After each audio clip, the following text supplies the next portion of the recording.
Mesdames et messieurs, bienvenue à votre édition de Hockey sans limite.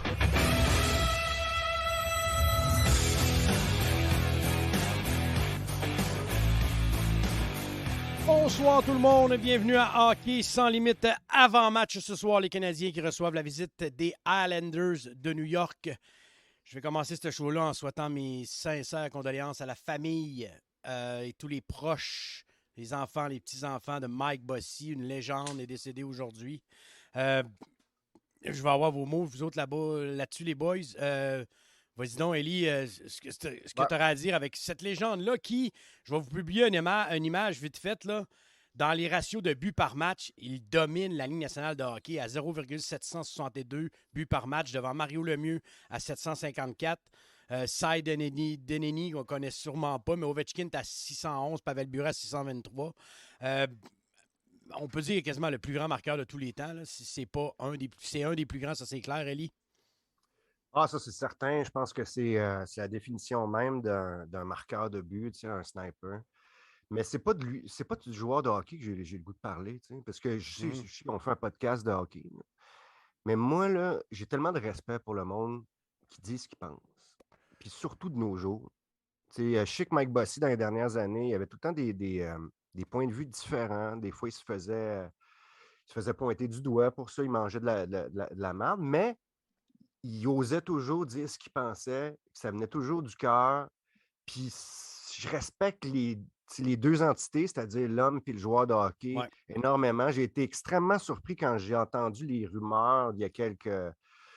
Ben, pas les rumeurs, mais le fait qu'il était malade il y a quelques semaines, je ne le savais pas. J'avais raté ce bout-là. Ça fait que c'était encore un peu frais, tu sais, comme...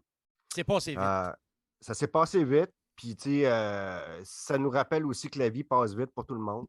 Ouais. Puis qu'il faut faire attention à nous autres. Puis il faut aimer nos qualités puis nos défauts. Puis Mike est un gars entier. Puis, ben, je lève mon chapeau à l'homme autant qu'au joueur de hockey. Marc-André? C'est sûr que tout le monde s'y attendait, que justement, il vivait ces derniers moments.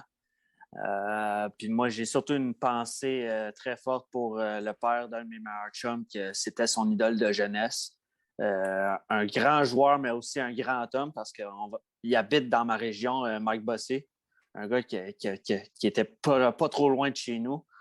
Puis j'ai eu la chance de le rencontrer à peu près une ou deux fois à côté de chez nous, à Rosemère. Puis, tu pourrais même pas le savoir que c'est un joueur qui a joué dans la Ligue nationale si tu ne suis pas ça, parce que c'est tellement une bonne personne. Puis, il est gentil avec tout le monde. Peu importe ce qui arrive, c'est une bonne personne. C'était un bon joueur, mais encore une meilleure personne. Puis, on vient de perdre un grand homme, mais un grand joueur aussi. Puis, moi, de voir ça, honnêtement, c'est mes sincères condoléances à la famille et aux proches de Mike Bossy, parce qu'on vient de perdre tout un joueur, mais surtout beaucoup trop tôt. Et comme la vie fait bien les choses, comme on dirait, on reçoit les Islanders ce soir. C'est... Je ne sais pas si c'était prédestiné à ça, mais tu sais, on sait aussi qu'on a le retour de lui, là, lui que j'ai préparé une photo. Là. He's back. Carey Price qui est de retour ce soir dans l'alignement du Canadien de Montréal. J'avais hâte de savoir, premièrement, s'il allait gauler, parce qu'on n'avait pas de nouvelles. Hier, on n'a pas eu de comeback. On le voyait de plus en plus près. Là. On le voyait qu'il était dans les pratiques dans 1h20, même après.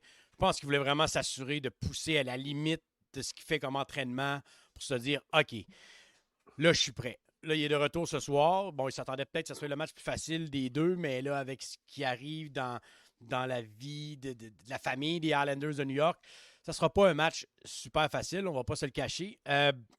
Retour de Carey Price. Sérieusement, vous voyez ça comment sur le chat? Sur le chat, attends un petit peu, j'ai Jonathan qui dit « J'ai jamais vu Mike Bossy jouer, mais à la télévision, il était tellement attachant. Il était le joueur préféré à mon père. C'est vraiment une triste journée. On vient d'en perdre un bon. » Ouais, bien dit, Jonathan. Ouais, c'est vrai qu'on a perdu un grand homme. Il y avait là d'un gars qui circule un peu de tout ce que j'ai écouté à RDS et à TVA Sport, de la gentillesse de cet homme-là qui refusait jamais d'autographe, qui était toujours disponible à tout le monde. Donc, c'est vraiment une journée triste pour le hockey, on va le dire comme ça. Retour de Carey Price. Ellie, il reste quoi? 8 matchs à jouer. Il goal à soir, là, on s'entend qu'il ne goalera pas demain. Là. Ça serait surprenant qu'il nous pète un back-to-back en en revenant. Là. Ça c'est clair. Là. Comment tu vois ça, ce retour-là, Ellie? Nécessaire pour bien des raisons, pour lui, pour l'organisation, pour le futur, pour bien des raisons. Il fallait qu'il revienne. On dit, ça a été peut-être précipité par la blessure à Allen, mais Tu penses? Moi, je pense que ça n'a pas de lien du tout. je pense qu'on le préparait, mais le fait que Allen se blesse, on n'aurait peut-être pas choisi ce match-là, qui est un match émotif, qui est un match... Oui, mais on ne pouvait pas le savoir que ça allait être un match émotif. Non, tu peux pas savoir. Non, je comprends. Mais tu sais, ouais, c'est sûr. Mais tout ça pour dire que je suis content. Je pense que on devrait l'être. Price, sans être le sauveur qu'il a déjà été, il l'a été aussi. C'est-à-dire que il y a comme deux. Il y a le respect de sa carrière aussi, que je me rends compte. À chaque fois qu'il revient, je me rends compte que il y en a moins de vent qu'il y en a derrière. Ça fait que pourquoi pas apprécier ce qu'il nous a donné, puis sa seule présence, puis voir à quel point ça influence un match. C'est certain qu'on ne lui donnera pas la pression de changer la game à sa première. Mais ça reste que, regarde, pour son futur à lui, pour son bien personnel, pour se prouver à lui-même qu'il est capable, pour prouver à l'organisation, pour prouver aux autres organisations qu'il est encore capable, c'est un moment très important dans la saison. 74 games de ratés, c'est beaucoup. Ça fait que j'ai hâte de voir ça, puis j'espère que le public va être chaleureux à son endroit. C'est clair, l'ovation. Attends-toi, l'ovation. La dernière fois qu'ils l'ont vu, c'était quand? C'était en finale de la Coupe Stanley. L'ovation, c'est clair qu'elle va être là, selon moi. Marc-André, qu'est-ce que tu en penses du retour de notre numéro 31? J'abonde un peu dans le même sens qu'Élie.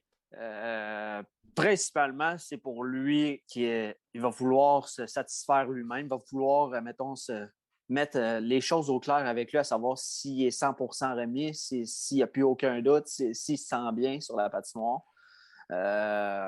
Ses coéquipiers aussi. Je suis sûr qu'il veut rassurer ses coéquipiers, ses patrons aussi, qui le paient grassement. Mais c'est surtout pour sa conscience mentale. Parce qu'on sait qu'Harry, à travers tout ce qui a passé cette année, moi, je pense que ça serait un baume sur la saison de voir que hey, je suis capable de jouer. Quand on joue 2, 3, 4, 5, 6, peu importe, moi, ça ne me dérange pas. Moi, je veux juste qu'il soit en paix quand la saison va terminer. Il va dire OK, je suis de retour pour de vrai. Je vais me préparer pour la prochaine saison au lieu de OK, non, je ne jouerai pas cette année, je vais attendre à l'année prochaine. Tout ce qui peut y trotter dans la tête pendant l'entre-saison, alors qu'il a passé à travers toutes sortes d'épreuves pendant cette année, pour moi, c'était un no-brainer. Il devait jouer des matchs. Je ne pense pas que ça a un lien avec la blessure de Jake Allen, par exemple. On le voyait, plus ça avançait, plus il poussait dans les entraînements. On le savait que son retour était proche, mais c'est sûr que, je ne veux pas la blessure d'Allen. C'est un peu une coïncidence, selon moi. Mais, pour lui, pour ses coéquipiers, pour ses patrons, puis même pour les autres formations.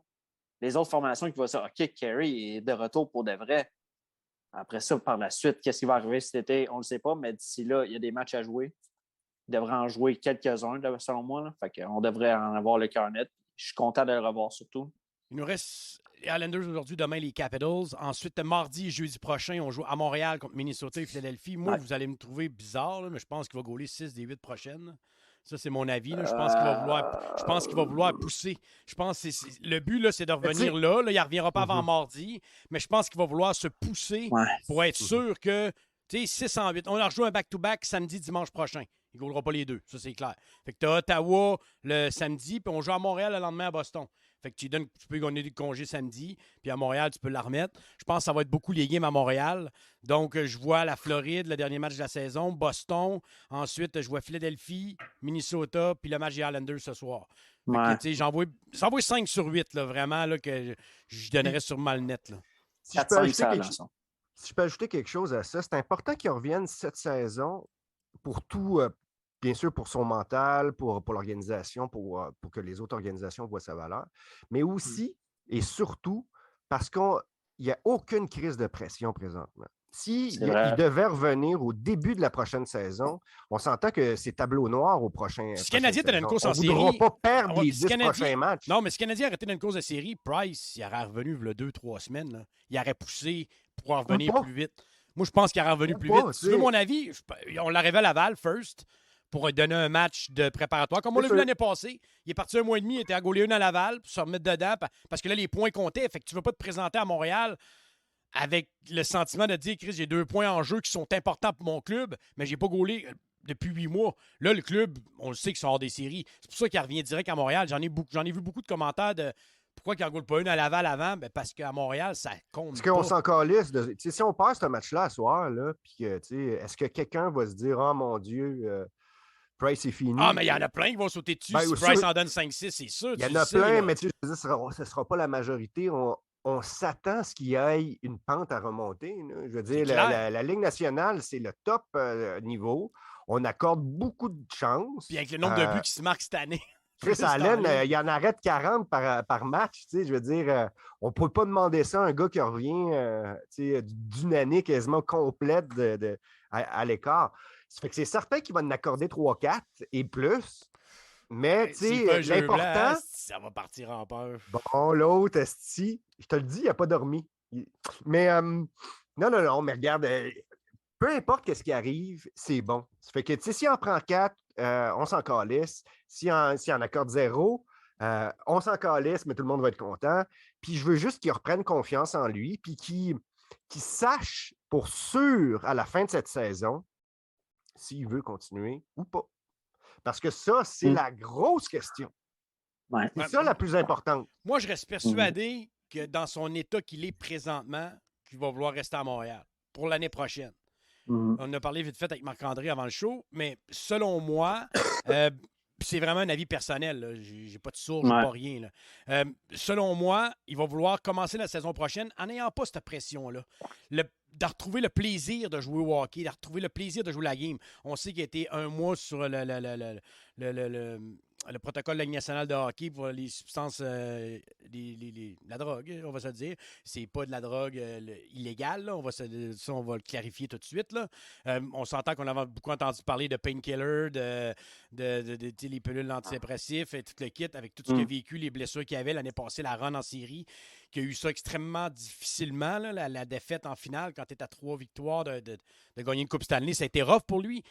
Je crois qu'il va vouloir rester ici, mais ça ne veut pas dire qu'au courant de l'année prochaine, par exemple, il ne va pas se dire « Là, j'ai repogné le goût de jouer la game, mais là, j'ai envie de gagner. » Là, pour l'instant, je pense qu'il est plus en mode « Je vais retrouver du plaisir à gauler. » C'est pour ça que je dis ça. C'est pour ça, là, il est en train de tester s'il a encore envie ou il a encore du plaisir à jouer. Parce que ça semblait parmi son questionnement. Je pense que ça va être plus l'année prochaine, ça, que ça va se faire. Cette année, là, il a travaillé fort, il va revenir une coupe de game. Là, il va savoir quoi faire pour cet été. Mais l'année prochaine, ça va être une saison normale. Là, on recommence du début. Là. Il va recommencer avec un groupe plus jeune, avec toute la patente. Les points sont à 0, même si le monde ne voyait pas le Canadien en série, même si, tu sais, ça reste Carey Price. Si Price arrive et il décide de voler des matchs, vous le savez comme moi, il y a eu des équipes assez moyennes devant lui qui les emmènent en série. On ne sait jamais. Puis je ne dis pas que les Canadiens vont être en série, là. Mais ce cheminement-là, je le vois plus l'année prochaine que cette année. Toi, tu le vois plus cette saison? Ben, je pense que les prochains matchs, c'est très important pour lui. C'est très important d'être chaleureux et tout ça parce que veut pas, c'est un être humain, puis il doit être nerveux.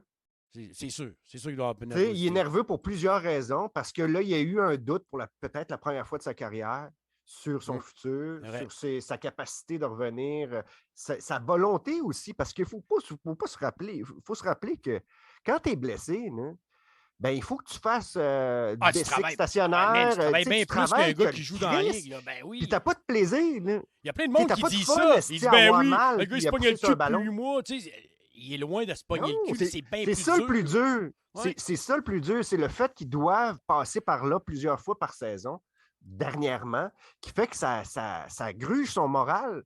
Parce que, tu sais, si tu es obligé de travailler 6 mois de temps, beaucoup, pour en jouer 6, puis, tu sais, je veux dire, là, tu commences à peser le pour et le contre. J'ai-tu le goût de faire de la réhabilitation constamment? C'est pour ça que je dis que là, c'est important de voir comment son corps va réagir, comment son mental va réagir dans les prochains matchs. Puis ça va peut-être dicter son désir de forcer cet été. Tu sais. C'est plus ça. Mais tu as raison que la décision finale sur son avenir va se faire l'année prochaine parce que là, en 4-5 games, il ne faut pas. Il n'y a pas des gens qui vont pas payer décider. pour un gars qui a gaulé 4-5 games. Non, en se disant, non. peut-être qu'il va être bon. Là. Non, c'est ça. Puis lui, je pense pas qu'il ait le temps de faire sa tête non plus dans une saison perdante de même. Tu sais. Non, avec tout ce qu'il a vécu mentalement, il va se donner du temps. Il va se dire, là, ma famille est toute ici, tout le monde est ici. Le déménager, puis toute la patente, la famille, vendre la maison. Je pense qu'il va attendre souvent dans la saison prochaine. Qu'est-ce que t'en penses, Marc-André, de tout ce qu'on a débattu, moi et Élie? Vas-y donc. Moi, ce que j'en pense là-dessus, c'est que qu'il soit à Montréal ou qu'il soit dans une équipe contender, ça va être la même pression. Parce que Montréal, on sait à quel point la pression, que tu as une mauvaise saison, que tu as une bonne saison, la pression montréalaise, ça équivaut à bien des marchés pas mal moins grands que Montréal. Mais Montréal, on parle de reset, là. Donc, l'année prochaine, on parle que le Canadien ne fera pas les séries. Donc, les attentes, logiquement, là, parce que mal dire logiquement, parce qu'on connaît les médias montréalais, mais l'année prochaine, la pression ne devrait pas être si grande que ça. Là. Ce ne serait pas supposé. Tu le sais, c'est pas supposé, mais tu le sais autant que moi que bonne saison ou mauvaise saison, ça va être pression pareille. Regardez Gallagher cette année. Puis Gallagher, ça, c'est un autre dossier, par exemple. Là, non, mais on tape sur le clou, même si on sait que la saison est finie. Tant qu'à moi, on tape sur le clou parce que c'est complètement inutile, parce qu'on sait que n'importe quel athlète n'est pas à l'abri d'une mauvaise saison. Je pense que c'est sa première mauvaise saison en 6 ans, 7 ans? Mais on tape dessus pareil parce qu'il est fini. Ben ouais, il a 29 ans. Qui dit qu'il ne peut pas rebondir l'année prochaine? C'est tout ça pour dire que c'est très possible que ça revienne pour Price. Je vais juste finir mon point sur Carey, puis après ça, regarde, on pourra retourner sur un autre sujet. Là. Mais Carey, pour moi, qu'il soit ici ou ailleurs, la pression va être là. Mais c'est juste qu'à Montréal, que tu as une mauvaise saison, une meilleure saison, ça ne va rien changer. La pression va être là. Carey va se faire taper dessus à la moindre mauvaise séquence. Peu importe ce qu'il a vécu cette année. On a eu l'expérience avec Jonathan Drouin l'année passée, avec tout ce qu'il a vécu. Puis cette année, il s'est fait taper dessus à n'en plus finir. C'est une princesse aussi, ça. Et pour moi, Carey Price, j'ai l'impression que je pense qu'il veut gagner parce qu'il reste peut-être 3 ans, 4 ans si on est chanceux. Parce qu'au rythme qu'il joue en ce moment, les blessures s'accumulent, puis on le sait que les gardiens, c'est très sollicitant pour les genoux, les jambes, les chevilles. Puis tu n'es pas à l'abri de plus en plus de blessures, plus tu vieillis. Puis on le sait que Carey va avoir 35 ans en août. Fait que pour moi, j'aimerais le garder, mais c'est sûr que d'un certain sens, si on est pour pas être compétitif dans les 2-3 prochaines années, ça sert à quoi de le garder si tu n'es pour pas être compétitif? Oui. Tu sais, ton point est valable, il n'y a pas de doute là-dessus, mais le monde a l'air à penser qu'à cause que c'est Price qui décide que ça va être facile. Moi, avec tout ce qu'il a vécu mentalement, je crois que le côté « je veux gagner », je ne crois pas qu'il l'a encore en tête. Il est plus il est plus en mode, selon moi, présentement, de « je veux jouer ». Je veux juste jouer. Tu sais, parce que tu as entendu le coach des gardiens de but, Éric... comment il s'appelle? Éric Raymond. Éric Raymond. Puis Éric Raymond, il dit « Je l'ai vu travailler hors glace comme j'ai rarement vu un athlète dans ma carrière. Là. » Il dit « Vous saviez à quel point il a travaillé fort pour en revenir. Puis les setbacks qu'il y a eu, à quel point que ça a été difficile. Donc, mentalement, en plus d'avoir perdu en finale la Coupe Stanley, d'en revenir, d'avoir un setback, de revenir, d'avoir un setback, de revenir, d'avoir un autre setback, puis que lui-même vienne nous dire live devant les micros, je sais même pas si je vais rejouer au hockey. Il nous l'a dit live, là, que pour sa carrière, qu'est-ce qu'il en pensait, puis il a dit, je sais pas. Et il ne savait pas lui-même. Donc, c'est la première fois qu'on réalise ça. C'est la première fois que quand lui nous le dit, on se dit « Oh shit! » quand c'est venu de lui, on a tout fait. Hein? Ben là c'est indiscutable. Lui, il se pose la question, donc c'est un fait. Mais on se rendait pas compte à quel point il était rendu loin dans son cheminement, je pense. Dans le sens, quand tu es rendu là, exact. Il faut dire que le fait de perdre la Coupe, les 2 dernières saisons COVID qui ont été extrêmement difficiles pour le moral des joueurs, le fait que son grand chum prenne sa retraite pour les mêmes raisons, parce qu'il a avoué que son corps ne suit plus. Ça doit être le même genre de choses de Weber, qui réparait son pied ou son genou. Puis Là, ça revenait pas, mais là, lui, il a un seuil de douleur élevé. Fait que bon, m'a rejoué pareil. Puis à un moment donné, ça guérit plus. Tu peux plus rien faire. Là. C'est bien beau vouloir mettre des patins. C'est ça. Puis, tu sais, Price a joué probablement blessé pendant les séries l'année passée. Tu sais, même s'il guérit de ses blessures, pour ceux qui en ont déjà eu, j'ai encore mal à mes chevilles et à mes genoux, moi, puis je fais plus de sport depuis 10-15 ans. Tu sais, je veux dire, mes blessures de jeunesse sont jamais revenues à 100%. Là. Ça fait que, tu sais, quand tu en accumules, tu as toujours la crainte que ça lâche d'un bord puis de l'autre, puis ça aide pas la confiance. Tu sais. Ça fait que c'était tout un pattern. C'est pour ça que c'est super important qu'il revienne puis qu'il ait du fun. Là, il est entouré de kids, il est entouré d'un coach qui semble valoriser le plaisir. Il va avoir bien des shots, ça fait qu'il va pouvoir bien se pratiquer.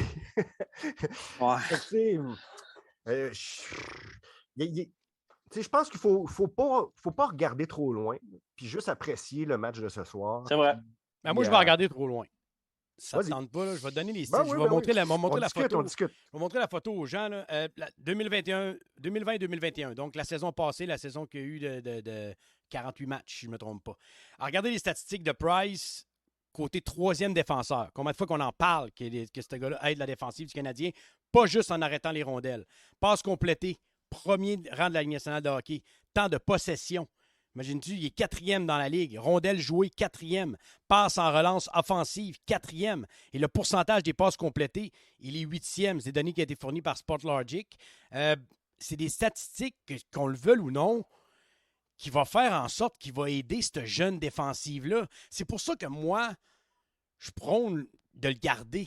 Parce que je crois qu'il peut accélérer le développement de nos jeunes défenseurs. Un défenseur qui fait une erreur, Price le sauve. Le défenseur n'est pas obligé d'aller chercher la rondelle en arrière du banc. En arrière du but, Price, il va aller la chercher, il va faire une passe par la bande. Le défenseur évite une mise en échec, donc des risques de blessures accrus. Puis la relance va se faire plus rapidement. Si on regarde les nouveaux modèles de défenseurs qu'on a, c'est des défenseurs plus offensifs. J'aurais aimé ça qu'Harris joue ce soir. Je suis un peu déçu qu'il n'ait pas mis Harris avec Carey Price pour voir cette chimie-là qui aurait pu s'opérer. Là. On sait que Baron, lui, est sorti pour l'année avec sa blessure. Vas-y, Eli, qu'est-ce que tu allais dire? Je suis pas d'accord avec toi. Là-dessus, oui, c'est certain que ça faciliterait la vie des jeunes, mais en même temps, on a tellement pris longtemps des mauvais plis à cause que Carey Price était là pour réparer les pots cassés, que je ne suis pas certain que c'est la meilleure des choses de ne pas être puni pour ces jeunes-là pour les erreurs qu'ils font. Tu comprends? Oui, mais en même temps, faut faire attention. Il y a une limite, il y a une barre qui est extrêmement proche d'avoir une culture de gagnant et une culture de perdant. Regardez Ottawa, comment ça fait d'années qu'ils perdent. Puis c'est une équipe qu'on attend encore. Là. Pourquoi? Parce que les gardiens ne backent pas les erreurs. La plupart du temps, Matt Murray ne fait pas la job. On ne va pas se le cacher, c'est Forsberg cette année qui garde les buts à Ottawa. Mais si tu n'as pas un gardien qui peut te sauver le cul puis qui peut aider cette jeune défensive-là, ça peut être plus long. Puis moi, je prône de développer dans une culture de gagnant. Puis je dis pas que le Canadien va gagner plus, juste que ça va aider nos jeunes à progresser plus rapidement. C'est là mon point. Là. Oui, ça tu as raison. Mais moi, j'ai peur des faux plis parce que je vais te donner mon opinion sur le futur de la Ligue. Je pense qu'il n'y en aura plus de Carey Price. Je pense qu'on s'enligne vers une Ligue extrêmement offensive qui me rappelle les années 90, pour ceux qui sont plus vieux, où il n'y avait pas de goaler. Moi, je vais attendre 2-3 ans encore avant de me porter un jugement là-dessus. Cette année, c'est hors norme. Peut-être que ça va être pire l'année prochaine. Là. C'est parce que les jeunes qui jouent sont toujours inspirés par les grands joueurs de leur époque. Okay? Présentement, les grands joueurs de leur époque sont des joueurs offensifs. Quand on était jeunes, nous autres, les grands joueurs de notre époque, c'était des goalers.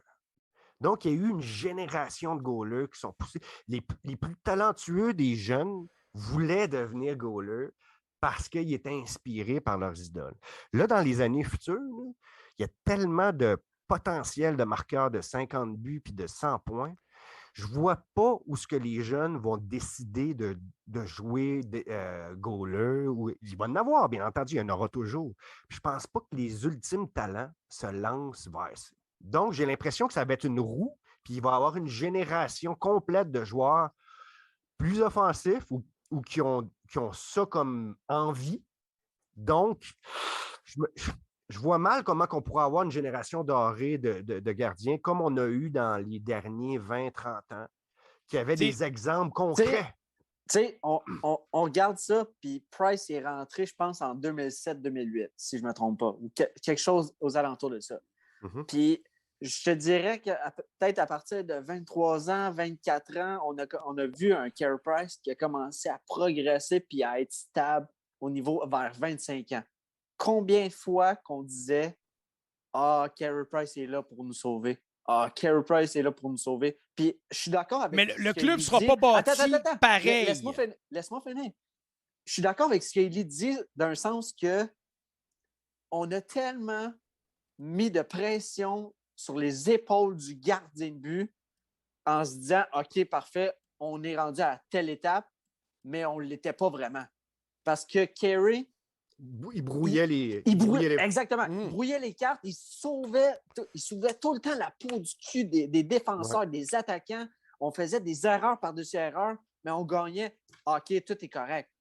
Mais Carey, tout le temps, il est tout le temps là, puis comme un mur de briques.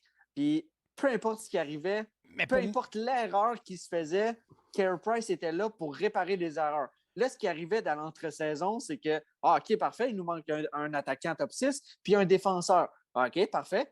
Ajoutez l'attaquant, mais c'était la même affaire à chaque année. La différence, c'est que le club ne sera pas bâti de la même façon. Non, je sais, mais il n'y a personne qui a réalisé pendant tout ce temps-là, pendant toutes les années où Carey était hot, que le club était mal bâti. Le club était mal bâti, puis Carey Price était là pour sauver le CH du faisait mieux paraître les joueurs. Exact. Faisait mieux paraître les défenseurs, faisait mieux paraître les attaquants. Parce que, tu sais, des fois, le Carey Price prenait la rondelle, il l'envoyait direct à un ailier ou au centre, puis après ça, l'attaque recommençait. Mais c'était pas vraiment l'identité du Canadien. Carey Price a tellement camouflé des erreurs pendant 5, 6, 7, 8 ans, puis même pendant les séries, là, on va se le dire, là, si c'est pas de Carey Price contre Toronto, on se fait balayer en 4. Hein? D'où là le lien avec, ça me fait peur qu'on veuille le garder encore quelques années, puis qu'on aille le même réflexe ou qu'on aille les mêmes conclusions. Je crois pas qu'Hughes va avoir la même mentalité. Que Price reste ou pas, il sait très bien que Price va avoir 35 ans en août. Je pense qu'il va préparer l'après-Price. Chose certaine, Price sera pas dans 5 ans. C'est ça, c'est sûr. Fait que l'équipe ne sera pas bâtie pareil. L'équipe va être bâtie avec une défensive, on va le dire, là, beaucoup plus mobile, beaucoup plus portée vers l'attaque. L'équipe va être prête pour un championnat dans combien de temps, à peu près, selon vous? Dans 4 ans, 5 ans, 6 ans? 3-4 ans. Mais est-ce que Carey va t'offrir jusqu'à là? C'est là la question. C'est pour ça que l'après-Price va être important, mais c'est pour ça que le côté mentoring de Price va être majeur. Moi, en ce moment, là, pourquoi je dis que j'échangerais Price cet été, peu importe sa raison, c'est parce que, tu sais, en ce moment, là, on est dans une phase de reset où est-ce qu'on veut rajeunir la formation. Peu importe le gardien que tu vas mettre, que ce soit Darcy Kemper, que ce soit n'importe qui, que tu fasses un duo avec Jake Allen et Samuel Montembeault, on s'en fout. Parce qu'on veut rajeunir l'équipe, on veut mettre un corps qui va grandir ensemble, mais si tu va se développer ensemble. Moi, je compte ça. Non, mais moi, je ne suis pas contre ça parce que... Allen Montembeault, moi, personnellement, je suis contre ça. Mais crissement contre ça. Mais moi, OK, mets Allen, mets-moi un vrai gardien avec lui. Mets-moi pas Montembeault, là. Parce que là, tu vas nuire à toute l'équipe, tu vas nuire au développement, puis tu vas nuire à la transition. Stop. Peu importe le joueur que tu vas mettre avec Jake Allen, name it, n'importe qui. Tu peux regarder qui tu veux dans les agents libres. Là. Regarde qui tu veux, mets-le avec Jake Allen, peu importe, moi, je m'en fous. Mais tout ce que je veux, c'est que faut pas penser que Carey Price revient d'une longue séquence. Non, s'il go l'année prochaine, ça va être 50-55 games max. Non, attends. C'est pas ça que je veux dire. Tout ce que je veux dire, c'est que il ne faut pas penser que parce qu'il n'a pas gaulé de l'année, qu'il a eu un dur cheminement, qu'il a subi plusieurs affaires psychologiques, mentales, physiques, qu'il va penser que l'année prochaine, il ne voudra pas le désir de vaincre en début de saison. Non, c'est pas ça. C'est pas qu'il n'aura pas le désir de vaincre, c'est qu'il n'y a pas de confiance en lui. Il ne savait même pas, il y a 3 mois, s'il allait rejouer au hockey. C'est pas 5-6 games qui va faire en sorte qu'il va dire « Ah, là, je veux gagner ». Ça va y prendre plus que ça. Ça va y prendre 30, 40 games dans le corps pour qu'il retrouve le plaisir. Et mais que le plaisir revienne, il va se dire « OK, là, je suis prêt à gagner ». Mais la formation devant lui ne sera pas meilleure. Non, mais lui, mentalement, il va être meilleur. Tu comprends-tu? C'est que là, présentement, mentalement, il ne savait même pas si elle a rejoué. Là, il sait qu'il revient. Après 5, mettons, il en goal 5 sur 8. Il ne saura pas plus s'il est capable de toffer une saison. Là. Mais l'année prochaine, après qu'il est passé décembre, janvier, là, peut-être le mindset dans sa tête va se dire OK, là, je viens d'engoler 30 sur 45. Là, je sais que je suis capable de toffer à run. Là, j'ai envie de gagner. Là, je pense que présentement, il ne pense même pas à gagner. Il pense juste à j'espère juste toffer puis pas me blesser. Parce que si Price se blesse un genou, il faut oublier l'échange de cet été. Là. Sa carrière, il va en mettre pouf, il va arrêter ça là. Selon moi, c'est ça qu'il va faire. Là. Ça fait qu'il faut se croiser les doigts. Se croiser les doigts fort. Ouais, mais c'est parce que l'affaire, c'est que tu peux attendre, mettons, au trade deadline l'année prochaine, puis si tu n'es pas dans les séries, mais quelle équipe qui va payer un gardien de ce calibre à ce prix-là? Parce qu'on va se dire. Un gardien qui ne gagne que 6 millions en salaire et qui gagne 10,5. Oh, ouais, mais pareil, c'est ça, il faut faire attention. La masse salariale mène le monde, pareil. Là, elle mène le monde du hockey. L'affaire, c'est que l'équipe qui va choisir, est-ce que l'équipe qui va choisir va le vouloir? Ben, c'est ça, l'équipe qui va choisir, est-ce qu'elle va le vouloir? Ça, c'est un autre point. Mais ça, c'est le genre d'échange que tu fais à l'été. Fait que ça veut dire qu'il va falloir que tu le gardes toute l'année prochaine. Puis l'année prochaine, on le sait, comme cette année, c'est un autre excellent repêchage. Puis c'est un autre excellent repêchage que tu peux avoir des pièces qui vont être importantes pour toi à moyen puis à long terme. Ouais. Voilà, il faut y aller. Il faut y aller. On va manquer l'avant-match. On va manquer l'acclamation de Price. Donc, merci beaucoup, les boys. Manquez pas hebdomadaire dimanche. Je vais checker qui est disponible. Marc-André, je te ferai signe. Et si Pâques. jamais... C'est Pâques. Quoi? On fait pas de choix à Pâques, nous autres? Ben, ouais.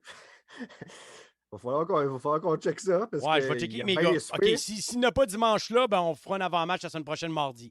Si jamais il n'y a pas je ne suis pas capable de trouver des gars pour dimanche, là, j'avais déjà dit qui s'avait proposé. Donc, tu sais, Lizzie Price a ressuscité. On est correct, là? Bon point. Bon point. Donc, checkez ça bon pour point. dimanche. S'il n'y a pas l'hebdomadaire dimanche, ça sera un avant-match mardi. Puis on en reviendra hebdomadaire la semaine d'après. Donc, merci beaucoup, les boys, d'avoir été là. Merci beaucoup, Élie. Ta prédiction pour ce soir, vite fait? Islanders 4-3. T'as eu de la misère à dire Islanders, hein? J'ai eu de la misère à dire 4-3 aussi, mais c'est pas la première fois que j'ai de la misère à faire une phrase. Marc-André? Canadien 3-2. 3-2. Moi, Ouais. moi, je vais dire 4-2. Je sais pas pourquoi 4-2, je sais pas. Non. Mais ça va être 3-2 un pour match un beau à retour. filet désert. Ouais. Moi, sérieusement, le score m'importe peu. Tout ce que je veux, c'est de voir un Price qui s'amuse. Comme je l'ai vu à l'entraînement hier avec le gros Pourquoi pas smile un qui but de parlait. Cole Caulfield aussi? Pourquoi pas 2? Moi aussi. Hein, pour célébrer Mike Bossy, pourquoi pas 3? Oh, Pourquoi pas? ton Yael aussi. Un beau petit but de ton Yael. Hein? Ben, Yoel, quand il il serait veut, dû. il est capable, mais il veut Il pas serait souvent. dû. Il serait dû. Il a fait un Yoel. beau l'autre fois. Il en a fait un beau il y a 2 Ouais, matchs. ouais. Ah. Il était temps. 3,4 millions, lui. Bon, on s'en va, là. Si on va. OK, Ouais. c'est beau. Donc, c'est tout pour nous. Donc, nous, on se revoit soit dimanche ou soit mardi prochain. Surveillez les publications sur Hockey Sans Limite, la commerciale Hockey SL. On vous souhaite un excellent match canadien Islanders. Attention à vous autres, tout le monde. Let's go!